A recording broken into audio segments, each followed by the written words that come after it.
నోయిడాలో ప్రభుత్వం నిర్లక్ష్యం వల్ల ఒక 27 ఏళ్ల సాఫ్ట్వేర్ ఇంజనీర్ అన్యాయంగా ప్రాణాలు కోల్పోవాల్సి వచ్చింది. అతని ఆఖరి మాటలు వింటే మనసు చలించిపోతుంది. ఒక తండ్రికి ఎప్పటికీ తీరని బాధలా మిగిలిపోయింది. ఇంకా డీటెయిల్స్లోకి వెళ్తే నోయిడాలో తీవ్ర పొగమంచు కారణంగా 27 ఏళ్ల సాఫ్ట్వేర్ ఇంజనీర్ కారులో వెళ్తుండగా రోడ్డు సరిగ్గా కనిపించకపోవడంతో డ్రైనేజ్ బోర్డర్ని గుద్దుకొని లోతైన గుంతలో కారుతో సహా పడిపోయాడు. ఈ సంఘటన శుక్రవారం రాత్రి సెక్టార్ 150 సమీపంలో జరిగింది. ఆ సమయంలో టెక్కీ అయిన యువరాజ్ మెహతా ఆఫీస్ నుంచి ఇంటికి తిరిగి వస్తున్నాడు.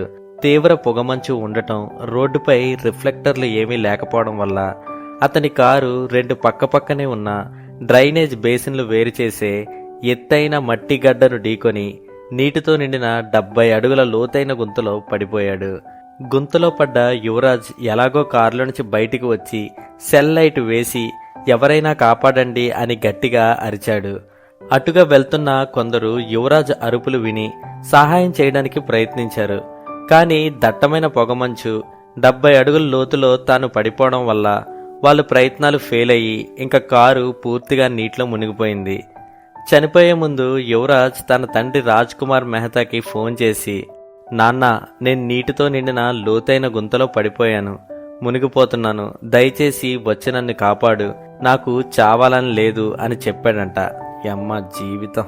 కొద్ది నిమిషాల్లోనే స్థానిక పోలీసులు, డ్రైవర్లు, ఎన్డీఆర్ఎఫ్ బృందాలు సంఘటన స్థలానికి చేరుకొని రక్షణ చర్యలు ప్రారంభించాయి.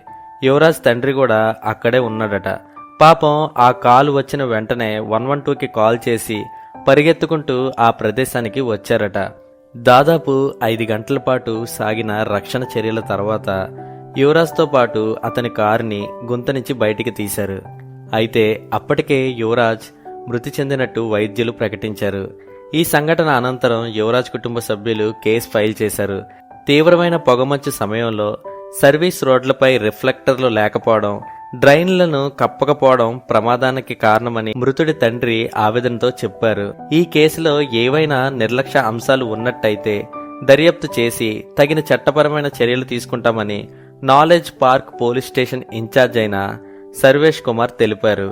యువరాజ్ తండ్రి ఫిర్యాదు మేరకు నోయిడా పోలీసులు 2 బిల్డర్లపై ఎఫ్ఐఆర్ నమోదు చేశారు. ఈ కేసులో ఎన్జే విస్టౌన్ ప్లానర్ లిమిటెడ్ మరియు lotus green construction private limited సంస్థలపై నాలెడ్జ్ పార్క్ పోలీస్ స్టేషన్లో కేసులు కూడా నమోదు చేశారు.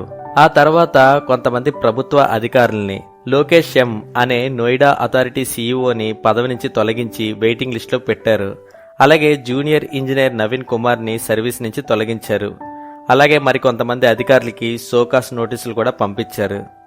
చేతులు కాలాక ఆకులు పట్టుకోవడం అలవాటైన మన వాళ్ళకి ఈ ఘటన తర్వాత ఈ లోతైన గుంతను టన్నుల కొద్ది చెత్త, మలినాలు వేసి నింపేశారట.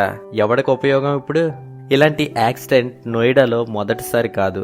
ముందు వారం కూడా ఇలాంటి ఒక ఇన్సిడెంటే జరిగింది. ఇది ఒక్క నోయిడాకే కాదు, అన్ని రాష్ట్రాల్లో జరుగుతున్న ఒక నిర్లక్ష్యం.